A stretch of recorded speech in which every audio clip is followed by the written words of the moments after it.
it up. Oh, there he is. Oh, wow. Look at here. Holy cow.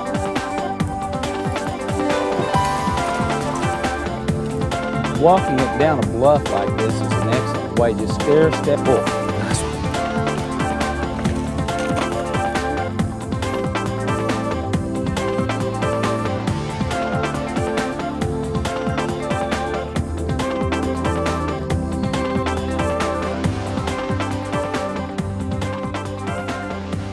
Hi, I'm Gary Yamamoto of Gary Yamamoto Custom Baits of Page, Arizona. Today we'd like to show you some of the different techniques that this bait, the Senko, has been used. It's been used in deep water, in shallow water, in springtime situation, and it's been a secret of a lot of pros for a few years. The other thing that's happened recently is that it's caught the world record spotted bass. I won't be doing the demonstrations, but George Braswell, my promotions director, and Ken Sasaki, president of our company, will be actually showing you the different techniques used.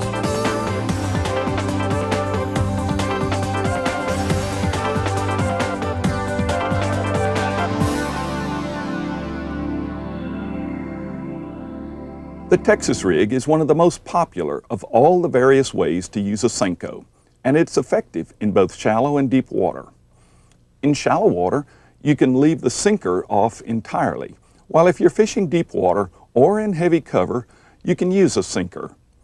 A basic sinker weight for a Texas rig Senko is 1/4 to 1/2 ounce. With a 6-inch Senko, a 3/0 hook size is a good choice, but you can rig with a smaller 2/0 hook, or if you're in truly big bass water, you can use a hook up to 5/0. To make a Texas rig, slide your sinker on your line, then tie on your hook. Insert the point of the barb 1/4 to 1/2 inch into the end of the Senko and pull it through, completely hiding the eye of the hook in the plastic. Next, rotate the hook and embed the barb back into the Senko. This rigging ensures a Senko is weedless, so you can cast it into thick brush and it won't get snagged. Just a small one. If you're using a sinker and you're fishing thick brush, you should consider using a screw-in sinker. It simply screws into the head of the Senko and pulls the lure down with it. You can fish a Senko on lines testing between 10 and 20 pound test. Oh, there he is. Weight selection for your Senko depends a lot on the depth of the water you're fishing, and also sometimes on the type of cover.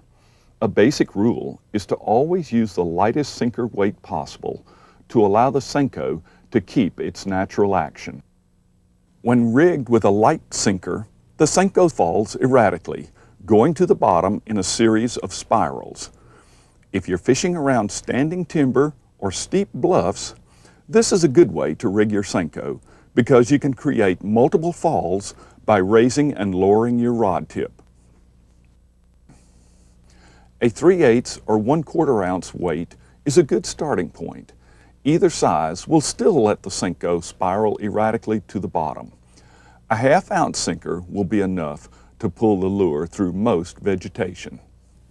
The Senko is such a versatile bait, primarily because of the very soft plastic process that it's made out of. This process allows for a very heavy content of salt. Also, this bait has a lot of grooves up and down the entire length of the bait. With that heavy salt content and that soft plastic, it allows for water to go past these grooves and actually cause a vibration in the bait, bringing the bait to life in the water.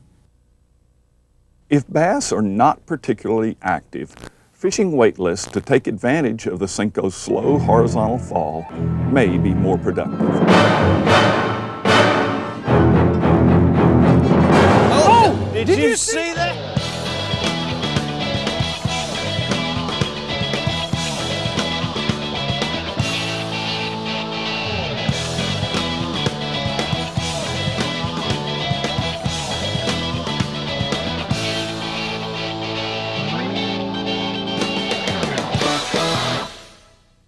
When fished without a weight, the Senko literally floats to the bottom horizontally. This slow motion fall means the lure stays in the strike zone. When twitched or jerked with your rod tip, a Senko will dart erratically, but then it begins its slow horizontal fall once again, just like an injured baitfish. It is this horizontal fall, created by the Senko's very special blend of plastic and its high salt content, that makes the Senko unique among bass fishing lures. When fishing a Senko Texas rigged, walking it down a bluff like this is an excellent way, just stair-stepping it right down the bluff, because the bluff comes down, starts shallow, and then it gets deeper and deeper. So stair-stepping is a technique we like to call it. And all you're really doing is lift your rod tip, work the bait with that rod tip, and let it make contact with the bottom. Lift it again, let it swing down to the next level, just like walking down the stairs, just stair-stepping your bait by lifting your rod tip. Especially if there's crevices and cracks in this bluff, as you can see behind us here, that'll make an excellent, excellent place to put that Senko. The Senko is equally effective in shallow or deep water. In deeper water, the key is usually structure, the configuration of the bottom. Very often, one way to learn what that bottom looks like is by studying the terrain above the water. This bluff, for example, extends down under the surface at the same angle and actually looks very similar to what you can see. Studying the visible terrain is a technique most of the tournament pros use when they're fishing, and it's easy for you to learn too. Here's a little trick that I like to do with the Senko. It's not something you'd use all the time, but instead of putting the hook end down on the blunt end like we normally do, we're going to fish this weightless. So we're going to put the Senko up our line just a little bit. And when we do that, that puts our hook just a little bit, or right in, if you will, a little bit toward the middle or a little bit beyond. Adds a little weight. Now here's the magic. This is excellent for fishing bluffs or those crevices, those rocks along the bluffs, because the real magic is with the weight away from you, it's going to go back. You're going to pitch it, you pull forward, let it have free line, and it's going to back up right down into those rocks and crevices or down along the logs. It's an excellent idea. Just a neat little weightless way to use a Senko.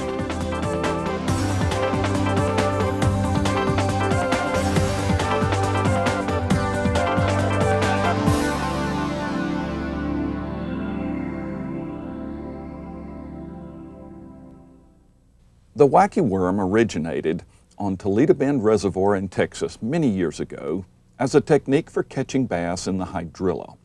Today, most anglers still use the wacky worm primarily in spring, but it also produces very well in the autumn.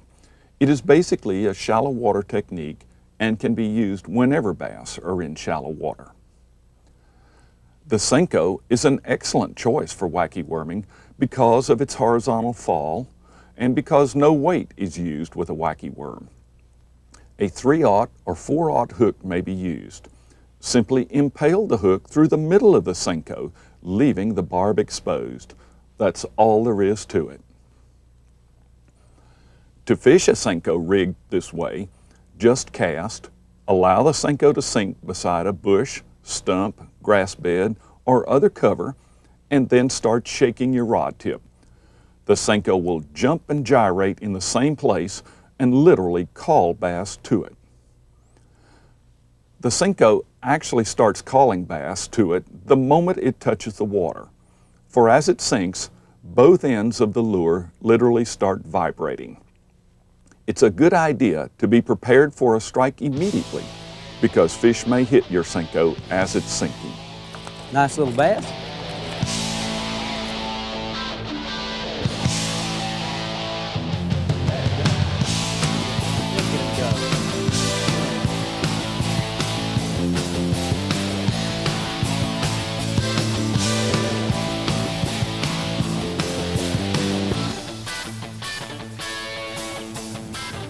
Oh, wow. Wacky worm. Great technique for big fish, as you can see. Very simple. Action of the bait's what really gets you. Wacky worm. let me calm down. This is really a nice catch. Wacky worm is where you just take the Senko. You can see what it's doing right here. Slows it down in the water. But as it falls, here's the magic of wacky worming.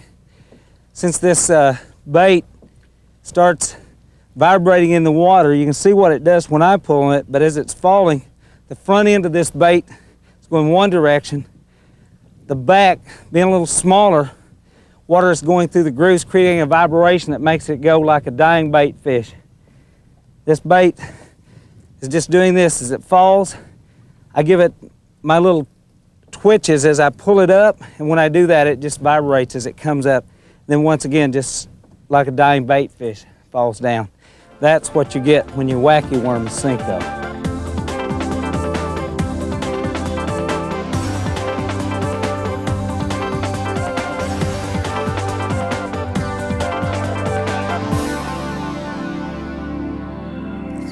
That's Ron's feet over there. Let's go over and check out that big fish he's Looks got. like Ron's got a good one. Nice one. Yeah, look at that. Yeah, sure is. About 7 pounds. Yeah, let me see that fish. Yeah. Oh, it's a nice fish, isn't it? Got a nice one here, fellas. Did you catch him on, Ron? Got him on that Senko. I was moving around this point, decided I wanted to cover a lot of water in a hurry. Mm-hmm. So I put on a Carolina rig, and that was the 3rd cast I made. Pretty nice fish. Not too bad. There's a lot of them in Comadero that size and bigger. But Ron, that's a start. You've been operating a fishing adventure down here for some time, haven't you? Well, I've been in Mexico 33 years, but this is our 16th year on Comadero, and it just seems to get better and better every year since we put the Florida bass in it. And I tell you, there's probably a lot more just like that one in this lake, isn't there? yes, sir. I caught right around that point there last year. I caught a 14-11 and a 14-7. Is this a technique that you like to use a lot, Ron? I'll be honest with you. I just started fishing these Senkos, and I really do like them. And I like to use a Carolina rig with about a 2 or 3 foot leader for searching lots of water in a hurry. And I just put this on. I'd been fishing Texas rig, and we went in for lunch, and we came back out, and I tied this on while we were running over here, put it on, the 3rd cast had this one, so I'm pretty impressed. We're pretty impressed. we better let you get that one back in the water and go catch another one just yes, like sir. it. Well, we want to get a bigger one. Maybe There's a lot bigger. of big fish here. You know, we had a 19-pounder caught a couple of weeks ago here, so maybe we'll get lucky and get one that size.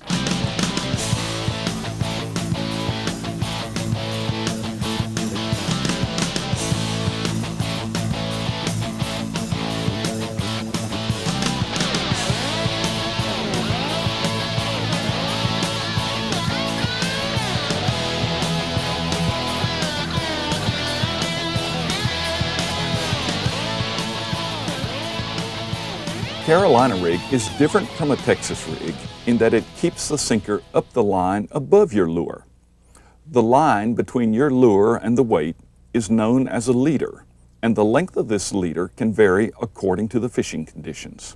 A normal leader length is about 36 inches. Use a shorter leader if you're fishing in stumps and other brush on the bottom so that you can maintain better control over your lure. If you're fishing in vegetation, or if the bass appear to be spooky, use a longer leader. Just remember, however, the longer your leader, the harder the Carolina rig is to cast. A Carolina rig is a good choice when you want to cover a lot of fairly deep water in a hurry, and where casting accuracy is not that important. The heavy 3/4 or 1 ounce sinker takes your Senko quickly to the bottom, and you can move it easily by twitching your rod tip. Each time you do move your rod, the Senko darts upward, then makes that slow horizontal fall again, so it appears completely natural to a bass. Although a Carolina rig often catches small fish, it's also an excellent technique to use in lakes where you know big bass are present.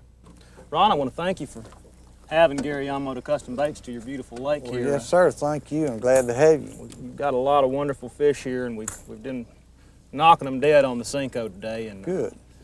and having a real fine time. You had a part in stocking this lake with these big fish, did you not, sir? Ken, it was initially stocked with northern strain largemouth by the Federal Fishing Department. But starting in 1987, we had a great delegata who was the head of the Federal Fishing Department here in Mazatlan.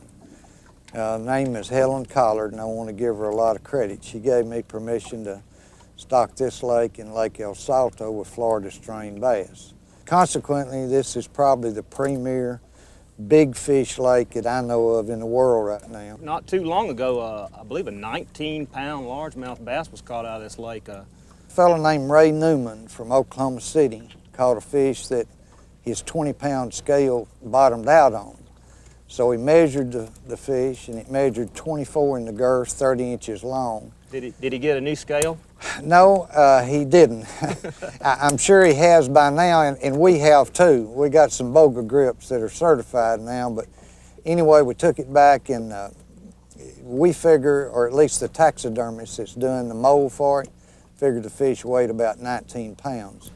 The Alabama state record is 18 1/4, and that fish is 24 by 28. This one was 24 by 30.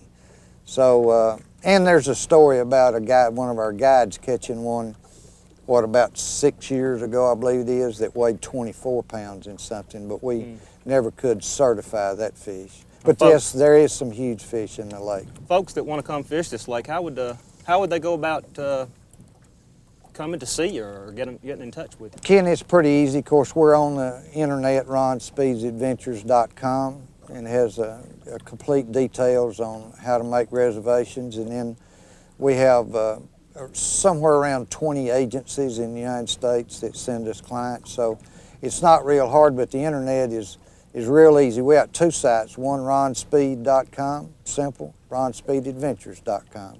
So it's pretty easy, and it's a trouble-free trip. We do most of the work and let everybody have the fun. Well, Ron, I'm sure going to come back and see you again. Well, I hope you will, and do it real soon. Thank you, We're really sir. glad to have y'all.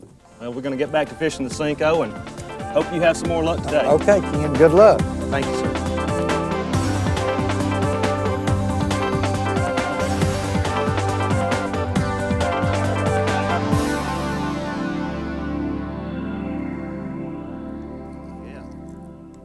There he goes.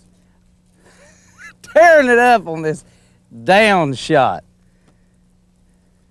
Perhaps I should say something about the down shot at this point, since Well, he just threw your Senko off. since he just threw my Senko off. That down shotting technique is really Down dynamite. shotting technique seems to be fairly effective today. You know, and it's really, as we like to point out, that drop shotting and down shotting is really more or less the same thing. As you can see how I have it rigged up here. The drop shot technique, also known by some fishermen as down shotting, was developed by Japanese anglers who brought the tactic to the United States in the mid-1990s. Basically, drop shotting places the lure and hook above your sinker. It's almost like a Carolina rig in reverse, except that much lighter sinkers are normally used.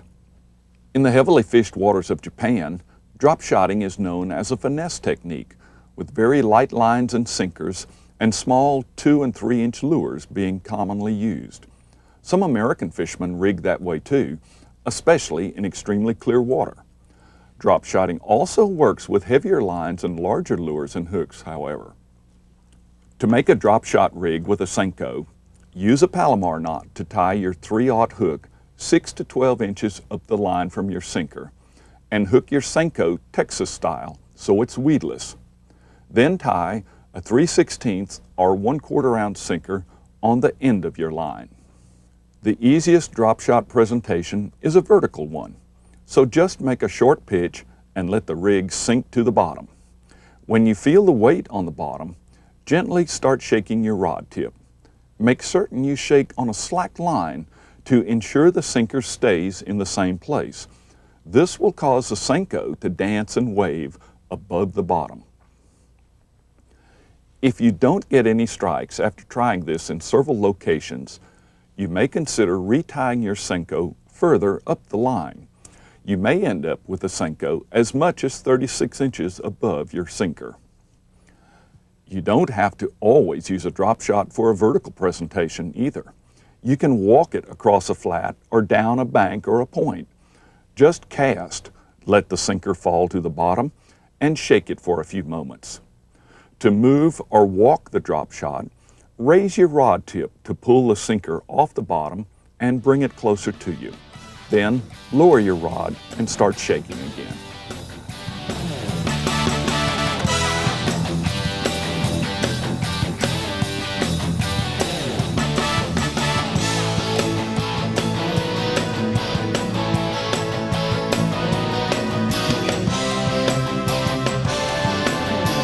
There he is.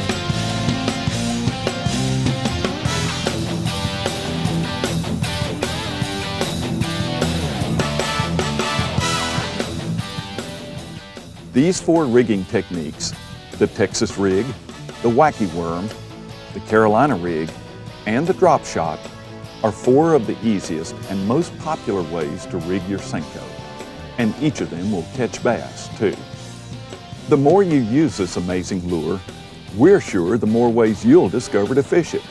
In fact, we don't think there's a wrong way to fish a Senko at all.